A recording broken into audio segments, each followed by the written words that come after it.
A single drone slipped through Israel's defenses and slammed into Eilat, wounding dozens. That was the spark.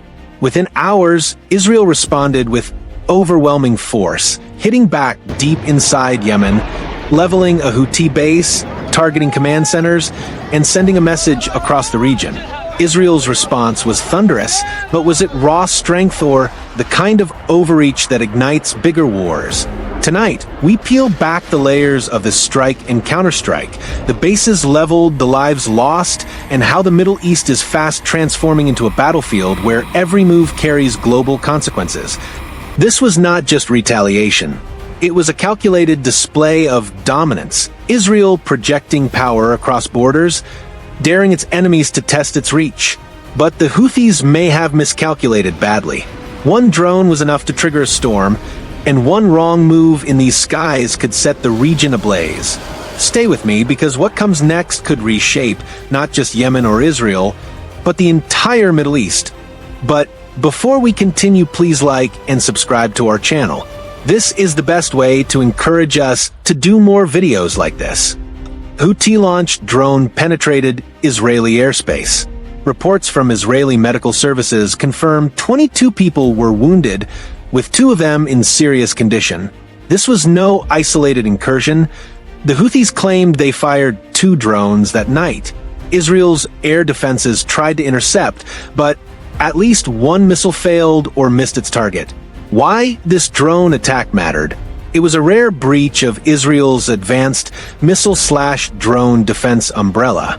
It struck near a busy shopping area in Eilat, where civilians were present.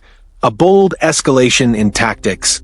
The Houthis likely intended it as a signal that they can strike deeper, test response times, and force Israel to respond. Strategically, it challenged Israel's defensive shield, hoping to expose gaps or provoke overreaction. The immediate aftermath. Alerts blared.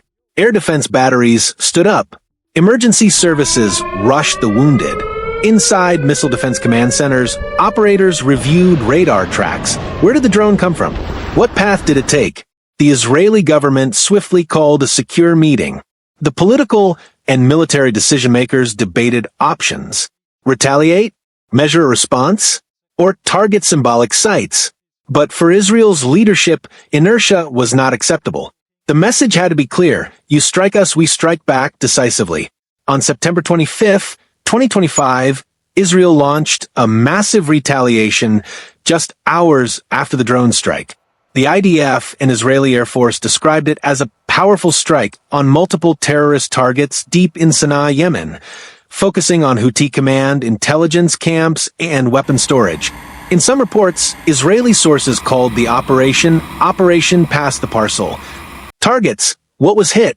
According to Israeli statements and media reports, General Staff Command headquarters of the Houthi movement in Sana'a, the nerve center of military planning, security, intelligence, and propaganda compounds tied to Houthi operations, military camps and training grounds used to house operatives and store arms deep within Sana'a's southern and western districts, stockpiles of UAVs, weapons, and logistical depots aiming to degrade their capacity for further strikes. According to Israeli Defense Minister Israel Katz, the strikes killed dozens of Houthi terror operatives. However, Houthi-affiliated outlets claim more modest numbers: 2 killed, 48 wounded, suggesting contested reporting. Smoke plumes were visible across Sana'a. Local witnesses placed attacks in the southern and western areas of the capital. The coincidence was noted. The strike occurred during a televised speech by Houthi leader Abdul Malik al-Houthi. 3. Weapons, jets, and method. While Israel has not publicly disclosed all weapon systems used, reports suggest dozens of warplanes, including fighter jets, deployed for strike runs. Likely use of precision-guided bombs and air-to-ground munitions targeted at fixed structures. Supporting aircraft, electronic warfare, reconnaissance, almost certainly involved to suppress Houthi air defenses and target selection. The strikes involved air support units, meaning beyond just fighters, possibly strike cells, pathfinders, and escorts. In one statement, the IDF said they destroyed stockpiles of UAVs and weapons, indicating use of ordnance powerful enough to obliterate hardened storage. Exact timestamps have not been fully confirmed in open sources, but the operation unfolded overnight into early morning hours, timed to catch command networks and bases off guard. Israel claims dozens of Houthi operatives were killed, yet Houthi media counters with 2 dead, 48 wounded, showcasing the fog of war in casualty reporting. Many structures were damaged or destroyed: command buildings, training camps, depots, intelligence offices. Loss of UAV stockpiles and weapon depots means a disruption in Houthi capacity for immediate counterstrikes. On the Israeli side, no confirmed casualties were reported publicly. Israel's quick retaliation and air superiority likely mitigated any immediate blowback. Deterrence message. Israel signaled it will not tolerate safe havens behind long distance, even across thousands of kilometers. Psychological effect. Houthi leadership caught mid-speech underscored vulnerabilities. Operational degradation. Loss of assets, bases, and command nodes reduces Houthi flexibility in near term. Escalation risk. It invites retaliation. Indeed, soon after the strikes, Israel reported detecting a missile launch from Yemen and activated its interception systems. Shortly after the strikes, Israel's defense forces reported intercepting a missile launched from Yemen heading toward Israeli territory. This exchange illustrates how retaliation begets counter-retaliation, the battlefield widening. Risks, escalation, and what comes next. 1. Risks of escalation. Further drone or missile attacks from the Houthis or proxies. Naval involvement. Red Sea shipping, blockade, submarine probes. Regional spillover. Iran, Saudi Arabia, UAE-US responses. Civilian harm and backlash. Strikes near populated zones risk casualties and political fallout. Misinterpretation. Future attacks might be misread, sparking wider conflict. 3 possible scenarios. Measured retaliation. Israel holds fire, lets Houthi respond in limited fashion. Tension remains, deterrence holds. Incremental escalation. Israel expands against ports, supply routes, key infrastructure. Wider conflict across Red Sea. Supply disruption. Full-blown confrontation. Multiple fronts open. Naval, air, missile war. Risk of direct war involving other state. Strategic lessons. A small drone strike can force large strategic responses. Israel's ability to strike deep gives it asymmetric edge, but each retaliation carries risk. The Houthis, though smaller, now operate in a high-risk context. Challenging Israel invites costs. Future warfare in the Middle East will blur lines. Satellite surveillance, drones, long-range missiles define the new front lines. The Houthis launched a drone, hoping to strike fear or test Israel's defenses. What they got was a decisive reply from a power that dominates the skies and wields reach. Israel's bombs struck deep, crippling Houthi command nodes and sending shockwaves across the region. But retaliation is a double-edged sword. For every blow dealt, a counterblow may follow.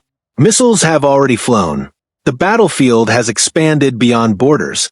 In the cruel arithmetic of military might, strength invites challenge, and no strike is final. What's next? Drones, missiles, naval clashes. The war is not just Gaza or Yemen anymore. It's everywhere, and the question now is, who will dare strike next and where? But before we close, let's look at the weapons fueling this fight, the Houthi arsenal, supplied and sustained by Iran.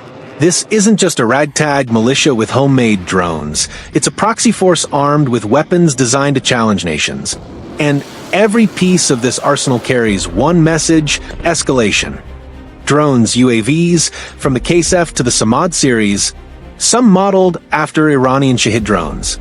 Long-range, low-cost, but capable of slipping past defenses, like the one that struck Israel. Ballistic missiles, variants of Iran's Qayyam and Scud-derived systems, able to reach hundreds of kilometers.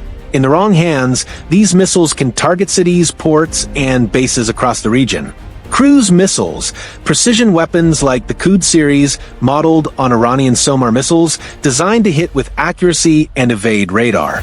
Naval threats, explosive-laden speedboats and anti-ship missiles that menace the Red Sea, threatening global trade routes. small arms and rockets, from Katyusha rockets to heavy machine guns supplied or smuggled from Tehran, weapons used in ambushes, raids, and urban warfare. And here's the truth. Every drone launched, every missile fired, is not just a Houthi decision. It's a signal from Tehran, projected through its proxies. Which means Israel isn't just fighting militants in Yemen, it's facing the long arm of Iran itself. And that's what makes this so dangerous. Because if the Houthis push harder, Israel will push back harder still, and the region could slide into a war that no one can contain. His is just the beginning. The Houthis thought one drone could send a message. Instead, they may have lit the fuse of a much bigger war. Israel's response shows strength, but it also raises the stakes for the entire Middle East. So here's the question. What happens when Iran itself steps directly into this shadow war? If you want to see how Tehran could escalate, the weapons it may unleash, and whether Israel can withstand a full-scale confrontation, make sure you hit subscribe, turn on the bell, and stay with us.